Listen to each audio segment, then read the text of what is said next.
Let start the new topic, constipation and anti-constipation drugs. ठीक है, what is the constipation?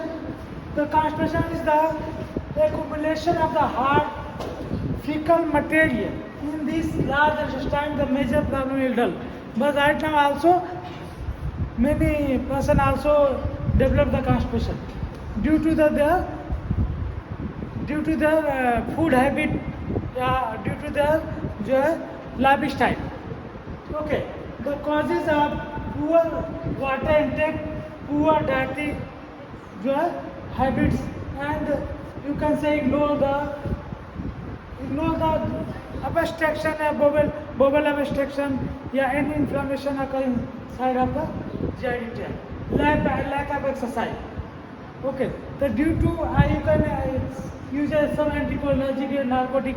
आपको अभी previous slide में बताया कि एंटीकोलिनर्जिक ड्रग जो है कॉन्स्टिपेशन इंड्यूस है, क्योंकि उसका साइड इफेक्ट है, या आप पुअर हैबिट है, डाइटरी का लेना, फाइबरस फूड नहीं ले रहे हो, वाटर इंटेक नहीं ले रहे हो, एक्सरसाइज नहीं कर रहे हो, तो ये कॉन्स्टिपेशन इंड्यूस जाएगा.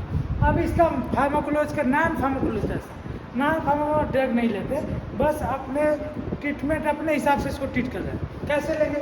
क्योंकि इसमें फाइबरस फूड लो, वाटर लो, ज़्यादा कंटेंट में वाटर ड्रिंक करना है, फाइबरस फूड लेना है, ठीक है. इसके साथ साथ आपको एक्सरसाइज करना है और ओवरलोड फूड नहीं लेना है, क्योंकि ओवरलोड फूड है, फाइबरस लेना है, ओवरलोड फूड नहीं लेना है. और कोई जो है अल्कोहल है, चाहे कुछ ऐसा मटेरियल जो कि आपको प्रॉब्लम कर, ज़्यादातर वेजिटेरियन रहना है, हाई प्रोटीन डाइट भी नहीं लेना है. जिसको कॉन्स्टिपेशन होता है हाई प्रोटीन डाइट नहीं लेते, कम लेते हैं, फाइबरस फूड लेते हैं, ठीक है. नेक्स्ट, ठीक है, फार्माकोलॉजिकल मेजर्स. कुछ लेजेक्टिव और कैथार्टिक ड्रग लेते हैं. लेजेक्टिव मीन्स होता है कि increase the peristalsis movement, soft stool, मतलब स्टूल में सॉफ्टनेस, जो हार्ड स्टूल होता था वो सॉफ्ट कर देगा स्टूल, तो उतने पेरिस्टाल्टिस मूवमेंट में वो मूवमेंट हो जाता है, उसका बोवल मूवमेंट हो जाता है. तो cathartic means soft watery stool है. इसमें कैथार्टिक मतलब ये स्टिमुलेंट होता है, एक जो है आयनिक स्टिमुलेंट करके इसको थोड़ा स्ट्रॉन्ग होता है. लेजेक्टिव से ये थोड़ा इसका एक्शन स्ट्रॉन्ग होता है और ये ऑस्मोटिक इंड्यूस करके ये जो स्टूल को मोर पोटेंटली जो है बोवल मूवमेंट करा देता है, ठीक है. लेजेक्टिव एब्यूजेस, ये सब हम पहले स्लाइड में बता दिया हूँ कि लेजेक्टिव का एब्यूजेस इंड्यूस होता है, डायजेशन इंड्यूस होता है, ठीक है. लेजेक्टिव शुड अवॉइड. अच्छा, यदि आपको किसी को इंटेस्टाइनल ऑब्स्ट्रक्शन है, सीवियर एब्डोमिनल पेन है या सिम्पटमेटिक अपेंडिक्स है, तो ये सब अल्सर कोलाइटिस है, तो laxative should be avoid in this सब क्वेश्चंस. ये सब प्रॉब्लम हुई तो हम लेजेक्टिव यूज़ नहीं करते, क्योंकि ये प्रॉब्लम बढ़ जाएगी. पेरिस्टाल्टिस मूवमेंट ज़्यादा हो तो प्रॉब्लम बढ़ जाएगी. नेक्स्ट, ठीक है. अब इसके बाद ऑस्मोटिक लेजेक्टिव बोलते हैं. ऑस्मोटिक मतलब ऑस्मो मतलब हाइपो ऑस्मोटिक, मतलब उसका सोडियम पोटेशियम जो इलेक्ट्रोलाइट है उसका कंसंट्रेशन बढ़ जाता है, जिसमें स्टूल साल्टी के इफेक्ट से, जैसे लैक्टुलोज है, आजकल यही ड्रग बेस्ट यूज किया जाता है, लैक्टुलोज. अभी कभी जाओगे तो फिजिशियन यही प्रिस्क्राइब करता है लैक्टुलोज. उसका क्या है कि उसमें जो है लैक्टुलोज जो है magnesium hydroxide, sodium by phosphate and जो है ये दोनों कंपोनेंट होता है. ये सॉफ्टनेस भी रिड्यूस करता है. तो एक्शन क्या था, पुअरली एब्जॉर्ब साल्ट ऑस्मोटिक, ठीक है. इससे साल्ट ऑस्मोसिस से और ये स्टूल को सॉफ्ट कर देता है और वाटर कंटेंट भी आ जाता है.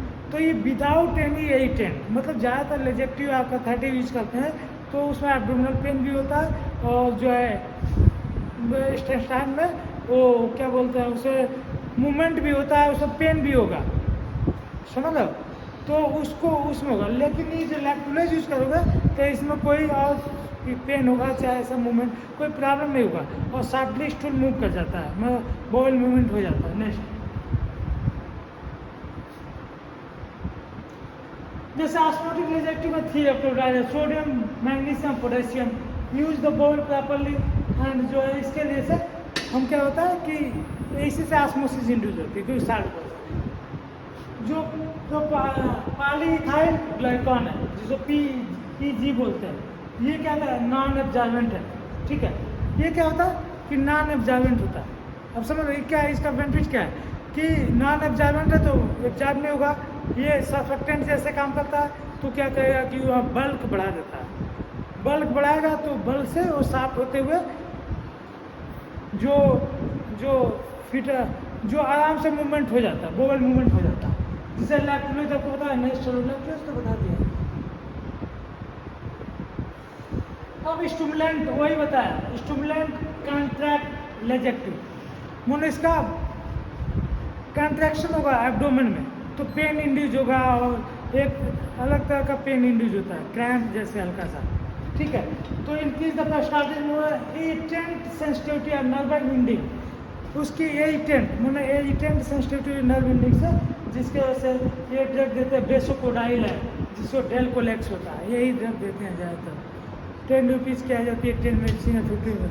ये बेसोकोडाइल जो है, सोडियम बेसोकोडाइल, ये ड्रग लेने से इरिटेशन इंड्यूस करेगी और इससे डायरिया जैसे इंड्यूस, इसको डेलकोलेक्स के नाम से जाना जाता है। तो ये 2 टैबलेट हम 1 टाइम में जो है थोड़ा सा जेंटली वार्म वाटर से ले लेते हैं, तो क्या होता है इस स्टूल के, जैसे सेना है, सेना सुना हो ना, जो सेना लीफ किसमें होता है, जैसे स्टॉइड आइडल है, पैगेटिव है, तो सेना लीफ जो इस क्या लेते हैं वो ड्रग जो कामचूड़ होता है, कामचूड़ में सेना लीफ ही होती है, तो ये इरिटेशन इंड्यूस करते हैं, पेन करते हैं, एक क्रैम्प इंड्यूस करता है, तो ये लेना बहुत ज़्यादा बेनिफिशियल नहीं है, इसीलिए ज़्यादा प्रिस्क्राइब कौन सा होता है, लैक्टुलोज होता है, क्योंकि इससे डायरिया होगा। इसमें क्या होता है कि जो इलेक्ट्रोलाइट होता है साथ में सब जो बबल मूवमेंट के साथ जो है जो फेकल मूवमेंट हो जाता है, तो आपको और जो है वीकनेस इंड्यूस हो जाएगी, इलेक्ट्रोलाइट जाने से आपको और सफ़र करना पड़ता है पेशेंट को, इसलिए ये यूज़ नहीं करना चाहिए। कौन सा यूज़ करना चाहिए, लैक्टुलोज, ठीक है। नेक्स्ट, अब इसके बाद आता है कुछ बल्क फॉर्मेशन लेजेक्टिव। बल्क फॉर्मेशन समझ लो, जैसे ये सब गोल है, समझ लो ये सब गोल है, और कुछ फाइब्रस होता है, मिथाइल सेलुलोज है, ये क्या करता है कि जैसे वाटर वहाँ पे इंटेस्टाइनल में जाएगा, वाटर को एब्जॉर्ब कर लेगा, ये सब गोल का अब जानते हैं ना, ये सब गोल ये एब्जॉर्ब कर लेता है, एब्जॉर्ब करने के बाद इस सब गोल का बल्क फॉर्मेशन कर देता है, और उस बल्क फॉर्मेशन से स्टूल जो हार्ड होता था वो साफ हो जाता है, मूवमेंट हो जाता है, समझ लो। लेकिन जो है पाउडर मिक्सर में वाटर कुछ जूस ड्रिंक लेने पे फुल उसमें इसे कैसे यूज़ करते हैं, वाटर के साथ यूज़ कर लो, और कोई मिला के इसको यूज़ कर लेते हैं, उसको घोलते हैं ना, ऐसे तो लेते नहीं है, उसको वाटर में या किसी ड्रिंक में मिला देते हैं या कोई मिला के, और उसको जो हम ले लेते हैं, तो वहाँ जाके एब्जॉर्ब करके बल्कि बना देता है, जिसकी वजह से ठीक हो जाता है। नेक्स्ट, अब इमोलिएंट्स सर्फेक्टेंट बोलते हैं। इमोलिएंट्स का मतलब होता है कि सर्फेक्टेंट का मतलब होता है कि वो सर्फेक्टेंशन रिड्यूस कर देता है, जैसे कॉन्ट्रैक्शन, जैसे एक सॉलिड सब्सटेंस है, लिक्विड सब्सटेंस है, दोनों एक दूसरे को एडहेयर कर रहा है, और सर्फेक्टेंट आ गया तो उसके एडहेयर्स का इन्हांस कर देता है, तो वो सॉलिड लिक्विड दोनों मिल जाते हैं, समझ रहे हो, उससे सरफेस टेंशन कम जाता है, उससे सर्फेक्टेंट करता है। तो ये सर्फेक्टेंट क्या होता है, stool softness, sulphate acting drug, इसी को सर्फेक्टेंट, आप लोग सर्फेक्टेंट नहीं जानते होंगे, लेकिन आपको बता दो सर्फेक्टेंट क्या करता है, वो 2 लेयर कोई एक सब्सटेंस है दूसरा, दोनों के बीच में ऐड करके उनको मानो उसका जो सब्सटेंशन होता है उसको रिड्यूस करके उसको एडहेयर करके उसको इन्हांस करता है, एडहेरेंस बढ़ाता है, जिससे कि वो जो हार्ड पार्ट होता है वो साफ हो जाता है, लिक्विड पेनिट्रेट कर जाता है उसके अंदर, तो साफ हो जाता है, ठीक है। और इससे लुब्रिकेंट का काम होता है, जो prevention of constipation and content defecation, ठीक है। तो ये जो है इससे क्या होता है, कॉन्स्टिपेशन ठीक हो जाता है। Action lower surface of the tension, वही सरफेस टेंशन लोअर कर जाता है, वही ना लोअर टेंशन एक्ट कर रहा है। नेक्स्ट, ठीक है। नेक्स्ट चलो, यूज इन द पोस्ट, कोई ऑपरेशन है, कोई ऐसा है तो उसमें उसके बाद इसका साइड इफेक्ट डायरिया, क्रैम्पिंग हो सकता है, क्रैम्प, वही क्रैम्प करते हैं, जैसे हम बेसोकोडाइल चाहे ये सब गोल सेना लीप कर लेते हैं, ये सब गोल में नहीं, बस बेसोकोडाइल हुआ चाहे कामचूड़ हुआ, एटेंट लेंगे तो एक क्रैम्प आता है, जो कि बाद में इलेक्ट्रोलाइट जहाँ से एनर्जी लॉस होती है, तो उसको न लेके हम चाहे तो प्रिपेयर कौन सा किया जाता है, बेस्ड लैक्टुलोज। लेकिन इसमें पूरा पढ़ाना हमको तो जो पॉसिबिलिटी होती है सब बताते हैं, थैंक यू फॉर अटेंशन। यह भी एक टॉपिक फिनिश हो गया।